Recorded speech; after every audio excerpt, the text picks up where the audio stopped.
장 1절로부터 7절. 우리 제가 한 절 읽고 여러분 한 절 읽고 교독하겠습니다. 이스라엘 자손의 온 회중이 여호와의 명령대로 신광야에서 떠나 그 노종대로 행하여 르비딤의 장막을 쳤으나 백성이 마실 물이 없는지라. 백성이 모세와 다투어 이르되 우리에게 물을 주어 마시게 하라. 모세가 그들에게 이르되 너희가 어찌하여 나와 다투느냐? 너희가 어찌하여 여호와를 시험하느냐? 거기서 백성이 목이 말라 물을 찾으매 그들이 모세에게 대하여 원망하여 이르되 당신이 어찌하여 우리를 애굽에서 인도해 내어서 우리와 우리 자녀와 우리 가축이 목말라 죽게 하느냐? 모세가 여호와께 부르짖어 이르되 내가 이 백성에게 어떻게 하리이까? 그들이 조금 있으면 내게 돌을 던지겠나이다. 여호와께서 모세에게 이르시되 백성 앞을 지나서 이스라엘 장로들을 데리고 나일강을 치던 내 지팡이를 손에 잡고 가라. 내가 호렙산에 있는 그 반석 위 거기서 내 앞에 서리니 너는 그 반석을 치라. 그것에서 물이 나오리니 백성이 마시리라. 모세가 이스라엘 장로들의 목전에서 그대로 행하니라. 우리 같이 읽겠습니다. 그가 그곳 이름을 마사 또는 우리바라 불렀으니 이는 이스라엘 자손이 다투었으며 또는 그들이 여호와를 시험하여 이르기를 여호와께서 우리 중에 계신가 안 계신가 하였음이더라. 아멘. 오늘 설교 제목은 추격하시는 하나님이야. 아무튼 여러분 추노라는 혹시 드라마 보신 분 계신가요? 또 오래된 드라마 모르시니까 추격하시는 하나님이라는 제목으로 함께 말씀을 나누고자 합니다. 우리는 참 어지간하다라는 생각이 드는 이스라엘 백성들을 계속 보고 있습니다. 출애굽한 이후에 참 끈질기게 쉬지 않고 고난을 만날 때마다 원망하고 불평하고 하나님에게 쓴소리를 해대는 이스라엘 백성들을 보고 있습니다. 거기서 한 걸음 더 나가고요. 여기 2절을 보니까 그냥 원망하고 불평 불만을 하는 것 정도에서 그친 게 아니라 다투었다. 이렇게 백성이 모세와 다투었다. 이렇게 얘기합니다. 이 다툼이 어떤가 싶었더니 뒤에 보니까 4절에 여기 좀 내게 돌을 던지려고 하고 막 상상을 한번 해보세요. 이스라엘 백성들이 막 악을 쓰면서 돌을 들고 야 물 안 내라 막 이런 모습을 한번 상상해 보십시오. 제가 계속 반복하지만 그들은 모세를 향하여서 원망하고 불평하고 막 다투려고 하지만 사실은 누구랑 하는 거라고요? 하나님. 그렇습니다. 그들은 지금 하나님께 불평하고 하나님께 원망하며 하나님께 돌을 들어서 다투기를 마다하지 않고 있는 모습을 우리가 볼 수 있습니다. 그런데 이상한 게 또 있어요. 하나님의 반응입니다. 하나님의 반응. 우리가 계속 봤어요. 홍해 앞에서 불평불만하는 이스라엘, 마라의 쓴물에서 불평불만하는 이스라엘, 배고프다고 광야에서 배고프다고 악을 쓰는 이스라엘. 그런데 어떻게 하셨나요? 하나님은 그들을 징계하지 않습니다. 오늘도 보니까 1절부터 7절을 아무리 읽어봐도 하나님이 징계했다는 구절이 적혀 있지 않아요. 오히려 모세한테 야 모세야 너 나일강 치던 그 지팡이 있지? 그거 들고 나가가지고 그 지팡이 가지고 백성 앞을 지나던 이스라엘 백성들을 지나서 장로들을 데리고 가서 반석을 쳐라. 그럼 내가 거기서 물을 내서 물을 마시게 하겠다. 이렇게 얘기하실 분이에요. 모세는 오히려 열받았어요. 마음이 상했어요. 그래가지고 7절에 보니까 마사 또는 무리바, 즉 이스라엘이 자기와 다투었다. 하나님께 다투었다. 하나님을 부정했다. 이런 이름을 명명함으로써 자신의 상한 마음을 드러냅니다. 그런데 하나님은 어디도 화를 내셨다든가 징계를 하셨다든가 그런 부분이 나와 있지 않아요. 그냥 기다리고 있다. 갑자기 이렇게 쫙 기다리고 있다. 그들이 불평불만하니까 갑자기 튀어나오셔서 마치 물을 주신 것 같은 그런 뉘앙스를 이 구절에서 읽을 수 있습니다. 여러분 물이 어느 정도 나왔을까요? 많이. 제가 말씀드렸지만 그들이 약 240만 이상이에요. 사람들이 240만 명 이상이 불평불만을 그치고 만족하게 물을 먹을 수 있으려면 얼만큼 먹어야 됐을까요? 시편 78편 15절 16절에서 아주 잘 나타내고 있습니다. 우리 한 목소리 읽겠습니다. 시작. 광야에서 반석을 쪼개시고 매우 깊은 곳에서 나오는 물처럼 흡족하게 마시게 하셨습니다. 또 바위에서 시내를 내사 물이 강같이 흐르게 하셨다. 여러분, 요즘 우리 제일 인기 있는 생선은 뭡니까? 안반수죠, 안반수. 네? 안반수. 안반수를 그냥 조금 콸콸콸 이렇게 쏟아진 게 아니라 강같이 쏟아내 주신 거예요. 보세요. 이게 그 그림입니다. 반석. 반석이에요. 그냥 달이 아닙니다. 이 중근동 지방에는 광야가 이렇게 있고 갑자기 산 같은 반석이 나타나요.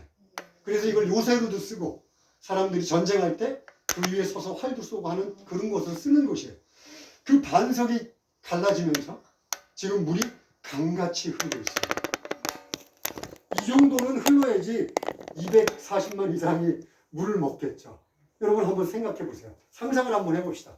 막 열받아갖고 막 소리치고 돌을 던지려고 그러는데 모세가 다가듯 지팡이를 듣고 와서 반석 앞에 서요.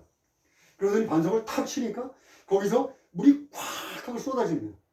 자기 앞에 막 강같이 흐르는 물. 우와, 그 물을 보면서 조금까지 악을 쓰고 막 부르짖었던 것에 환호성으로 바뀌겠죠. 그리고 허겁지겁 물을 먹습니다. 이야, 기가 막힐 것 같아요. 우리가 그림으로 잠깐 보지만. 그런데요, 거기서 그치면 오늘 본문은 이해를 못하는 거예요. 우리가 그림대로는 하나님께서 이스라엘 백성들이 목이 마르니까 반석을 쳐서 거기서 엄청난 양의 물을 쏟아부셔서 그들의 목마름을 해소해 주셨구나. 여기까지만 멈추면 오늘 하나님의 뜻을 제대로 읽지 못하는 거예요. 그 뒤에 아까도 제가 거듭 말씀드렸지만 그 뒤에 이스라엘을 탓하지 않으시고 이스라엘을 징계하지 않으시고 그들의 필요를 채우시는 하나님이 계세요. 그 하나님을 집중해야 합니다. 특별히 그 하나님의 긍휼하심, 용서하시고 또 용서하시고 또 용서하시는 하나님의 긍휼하심을 집중해야 합니다. 여러분, 이스라엘 백성들에게 하나님께서 만약 그걸 요구하셨다면 이스라엘 백성들은 무엇을 깨달아야 됐을까요? 자기들이 물을 마시면서도 이 물이 실제적으로 나의 몸의 갈증을 해소하고 있지만 하나님의 은혜야. 하나님의 은혜야. 이것을 깨달았어야 되잖아요. 아까 홍해의 사건도 마찬가지고 마라의 쓴물 사건도 마찬가지고 만나도 마찬가지고 출애굽한 이후에 이스라엘 백성들에게 베푸셨던 하나님의 기적에는 한 가지 동일한 패턴이 있어요. 즉 기적적인 그 현상을 보지 마. 너희들의 필요를 채우고 있는 그것을 보지 말고 그것을 베푸는 나의 손을 봐. 이것이 하나님이 출애굽한 백성들에게 반복해서 기적을 베푸시는 이유입니다. 여러분, 우리들이 목마름을 해결하는 것은 물입니까? 물이 아닙니까? 물이요. 물입니다. 그러니까 제가 이렇게 얘기한다고 물은 빼놓으면 안 돼요. 그 물을 주신 거예요. 만나를 주셨던 것처럼 40년 동안 만나로 배불리게 했던 것처럼 물도 역시 하나님이 주시는 은혜입니다. 틀림없어요. 그러나 그 은혜, 실제적으로 나의 갈증을 해소하는 그 갈증을 해소하는 물 너머에 있는 하나님을 보라는 거예요. 그것이 하나님이 성경에서 출애굽한 백성들에게 계속 하시는 패턴입니다. 이것을 성경에서는 뭐라고 그러냐면 시험하다 이렇게 얘기했어요. 시험하다. 우리가 계속 시험하다 봐왔잖아요. 그것을 그 진리를 깨닫는 것. 내게 지금 충족하게 먹는 만나, 충족하게 마시는 이 샘물, 이게 너무 중요하지만 이 뒤에 계신 이것을 주신 분에게 주목하게 하는 것, 이것을 성경에서 시험하다라고 합니다.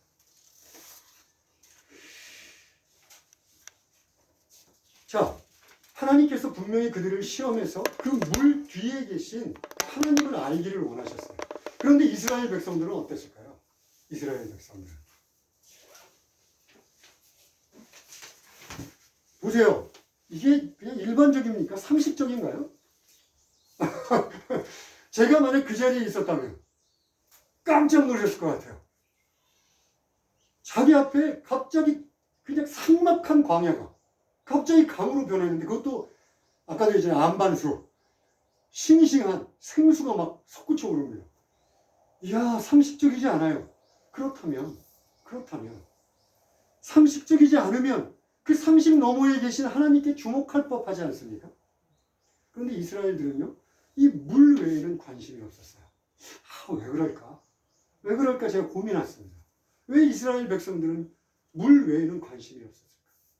그들은요, 자기에게 닥친 당면한 고난, 당면한 타는 목마름이 전부였습니다. 그렇게 뭔가 집중해서 그것만 바라보면요. 보세요. 제가 이거를 갖고선도 여러분들을 다 볼 수 있어요. 그런데 제가 이렇게 가리면 어떻게 될까요? 아무도 안 보입니다. 아무것도 안 보여요. 고난이 그들의 눈을 꽉 가로막고 있는 거예요. 영적인 눈에 비닐처럼 딱 막혀 있으니까 그 솟아나는 생수, 강같이 흘렀던 하나님의 은혜를 볼 수 있는 눈이 없었어요.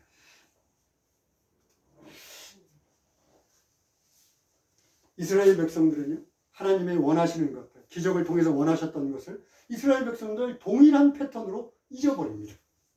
만나를 통해서 베푸신 건 뭐였어요? 만나를 주신 하나님. 그런데 만나에 집중하다 보니까 하나님을 잊어버려요. 목마른 저희들에게 반석으로부터 쏟아나오는 물을 주신 하나님. 그런데 목마름에 집중을 해버리니까 물 외에는 관심이 없어요. 하나님을 잊어버립니다. 우리가 막 하루에 물을 아침에 일어나서 한 잔 먹으면 밤에 잠잘 때까지 안 마셔도 되나요? 아니죠. 물은 금방 그 효과가 다 해버립니다. 이스라엘 백성들이 마치 하나님을 기억하는 게 그 정도밖에 안 되는 거예요. 물을 마셔서 시원해, 하나님 감사합니다. 그래 놓고 목마르면 또 잊어버리는 거예요. 여러분, 누구를 보는 것 같습니까? 우리들 보는 것 같잖아요. 우리들. 야, 목말라 한 잔 촥 먹고 시원해. 그러고선 또 목마르면 다시 또 나는 칩니다. 여러분, 결국 이스라엘 백성들은 그 동일한 패턴의 기억상실, 동일한 패턴의 기억상실을 통해서 광야에서 멸망당합니다. 하나님이 끊임없이, 물론 요 다음에 바로 멸망시키는 거 아니에요. 끊임없이 인내하고 끊임없이 그들에게 베풀고 끊임없이 그들을 보호하고 안아주시려고 함에도 불구하고 그들은 끊임없이 동일한 기억상실을 범하고 맙니다. 자, 그렇다면 우리들은 이 이스라엘을 어떻게 경계로 삼아서 무엇을 우리가 알 수 있을까요? 무엇을? 이스라엘을 경계로 삼아서 우리는 무엇을 배워야 할까요? 하나님의 긍휼. 저는 오늘 하나님의 긍휼이라는 것에 집중하기를 원합니다. 우리가 하나님의 긍휼이 어떤 것인지를 제대로 알 수만 있다면, 그렇다면 이스라엘이 동일하게 반복했던 그 기억상실의 패턴을 우리가 벗어날 수 있지 않을까 생각합니다. 자, 본격적으로 하나님의 긍휼에 대해서 알아보기 전에 영국의 유명한 정말 위대한 설교가, 명설교가가 있어요. 스펄전이라고 하는 사람이 있습니다. 그가 쓴 책에서 이런 말을 합니다. 나는 성경에서 그리스도 예수에게 향하는 길 이외의 것을 발견한 적이 없다. 무슨 얘기인가요? 모든 성경의 말씀들이 그리스도 예수를 예표하고 있고 가리키고 있고 그리고 그리스도 예수를 드러내고 있다라는 거예요. 그가 27살 때부터 시작해서 수많은 명설교를 하면서 늘 머릿속에 기억했던 것은 예수 그리스도입니다. 그렇다면 오늘의 본문도 역시 예수 그리스도로 향하고 있는 길이 있지 않을까? 예수 그리스도를 예표하고 있지 않을까? 예수 그리스도를 통해서 그러면 우리가 무언가 이해하는 것이 있어야 되는 거 아닌가? 라는 생각을 하게 되었습니다. 그리고 성경의 말씀이 생각났어요. 그것이 뭐냐면 고린도전서 10장 1절로 4절입니다. 우리 한 목소리, 좀 길지만 한 목소리로 읽을까요? 시작. 형제들아, 너희가 알지 못하기를 원하지 아니하노니 우리 조상들이 다 구름 아래에 있고 바다 가운데로 지나며 모세에게 속하여 다 구름과 바다에서 세례를 받고 다 같은 신령한 음식을 먹으며 다 같은 신령한 음식을 마셨으니 이는 그들을 따르는 신령한 반석으로부터 마셨음에 그 반석은 곧 그리스도시라. 네. 보세요. 이거는 우리가 그냥 잠깐만 봐도 출애굽의 얘기를 하고 있습니다. 그죠? 출애굽한 이스라엘 백성들이 구름 기둥 밑에서 하나님의 인도하심을 받고 홍해를 지났습니다. 그리고 지난주에 살펴봤던 것처럼 만나를 먹었습니다.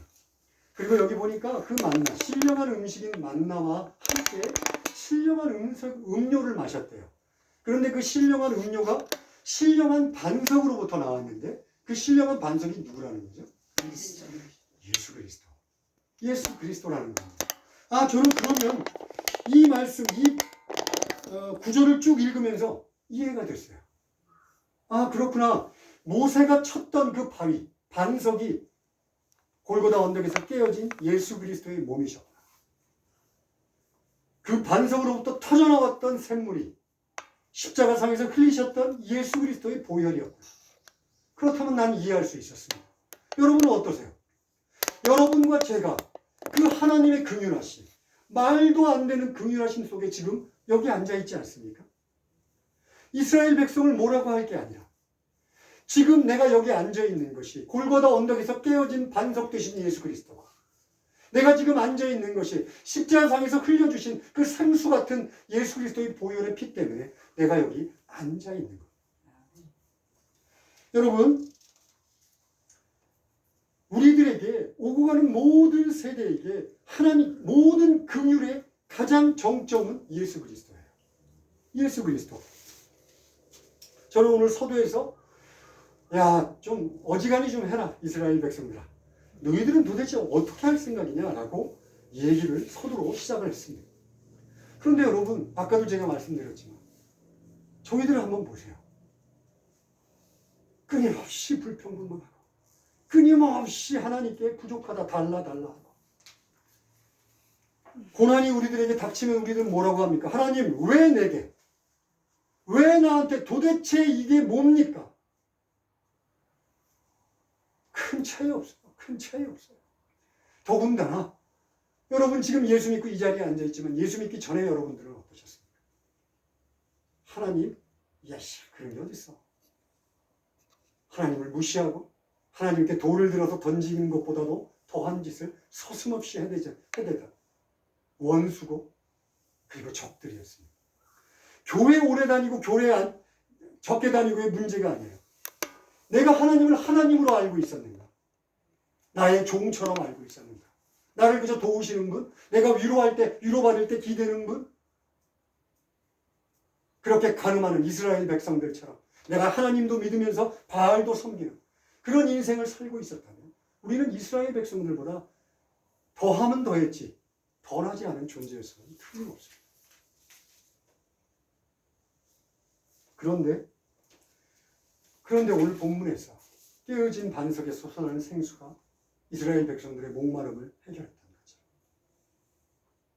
예수 그리스도의 깨어진 육신이, 예수 그리스도의 보혈의 피가 우리들을 용서하고 우리들의 타는 목마름을 해소해 주셔서 우리가 이 자리에 앉아 있습니다.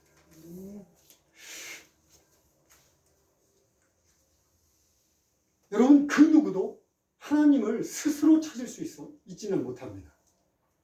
여러분들이 하나님을 스스로 찾으셨다고 생각하시나요? 여러분이 스스로 그 죄된 길에서 돌이켜서 하나님께 돌아왔다고 생각하십니까? 아니요. 이 세상에 그 누구도 스스로 하나님께 돌아올 수 있는 자는 아무도 없습니다. 오늘 반석에서 깨어진 물이 아니었다면 그들은 결국 목말라서 거기서 서로 치고받고 싸우다가 죽었을 거예요. 우리들도 예수 그리스도의 깨어진 육체와 또 솟아난 그 피를 통해서 우리가 하나님의 은혜를 받고 하나님의 긍휼하심 속에 하나님 앞에 나아갈 수 있게 되었습니다. 하나님께서 만약에 우리들이 스스로는 돌아올 수 없으니까 스스로는 그 죄의 길에서 돌아올 수 없으니까 하나님이 어떤 기준을 세워놓는다고 칩시다. 야, 내가 이런 정도의 기준을 세워놓을 테니까 너희들이 거기까지만 올라오면 내가 그때 너희를 구해줄게. 이게 요즘 우리들이 믿고 있는 또 다른 종교들이에요. 이 세상의 모든 종교는 다 그렇습니다. 하나님께서 기준을 딱 정해주고 여기까지 너희가 올라오면 수행을 하거나 노력을 하거나 뭔가 대단한 기부를 하거나 해서 여기까지만 올라오면 내가 너를 구원해줄게. 이것이 이 세상의 종교입니다. 아니면 하나님이 무기력해서 아유 저 죽어가는데 어떻게 아유 저 죽어가는데 발만 동동동 구르고 어쩔 줄 몰라갖고 그 자리에 멈춰서 있었다. 여러분은 이 자리에 앉아서 예수 믿는다고 말할 수 없습니다. 왜? 우리는 죄 사탄의 아래서 이 죄된 육신을 갖고 멸망으로 치닫고 있는 존재였기 때문에 그렇습니다. 그런데 하나님께서 감사합니다. 여러분들을 찾아오셨어요. 여러분들을 찾아오셨어요. 먼저 찾아오셨어요. 먼저 찾아오셔서 여러분들을 부르셨습니다. 예수 그리스도의 십자가의 사건은요, 사람들이 볼 때는 패배자처럼 보입니다. 소극적이고. 야, 와서 전쟁으로 승리를 하고 이래야지 죽어? 십자가에 달린다고 뭐가 해결돼? 그 당시뿐만 아니라 지금 이 세상의 사람들도 조롱하며 비웃습니다. 패배자, 소극적이고 아무것도 안 될 것 같고. 그러나 그것만큼 하나님의 사랑을 적극적으로 액티브하게 나타내신 것은 없어요. 골고다의 언덕에서 달리신 예수 그리스도가 여러분 하나님이십니다. 하나님이 스스로 분연히 일어나서 그 하늘 보좌를 버리시고 이 땅에 내려와서 이 인간, 말종 같은 인간 이구의 눈높이를 맞춰주셨어요. 내가 낮춰서 내가 너와 동일한 시선으로 바라보기를 원한다. 그리고 나와 동일하게 눈높이를 맞춰주셨습니다. 그리고 나를 구원해 주셨어요. 여러분 오늘 반석에서 솟아난 물, 아까 봤죠? 엄청나게 솟아난 그 물이 대단한 기적입니다. 그러나 여러분 하나님이신 예수 그리스도가 이 땅에 오셔서 우리 인간들 죄된 육신, 멸망할 수밖에 없는 죄된 육신을 입고 스스로 십자가에 달리셔서 죽으시고 피를 흘리셔서 우리들을 구원하셨다는 이것만큼 놀랐습니까? 이것만큼 놀랐습니까? 그렇지 않잖아요. 이 하나님의 사랑, 적극적이고 정말 액티브하고 우리들이 말릴 수 없는 열정으로 가득한 이 하나님의 사랑을 오늘 고린도전서 10장 4절에서 다시 우리들에게 보여줍니다. 한번 보시겠어요? 신령한 음료를 마셨으니 이는 그들을 따르는 이라고 한마디로 딱 적혀 있습니다. 따르는. 이 따르니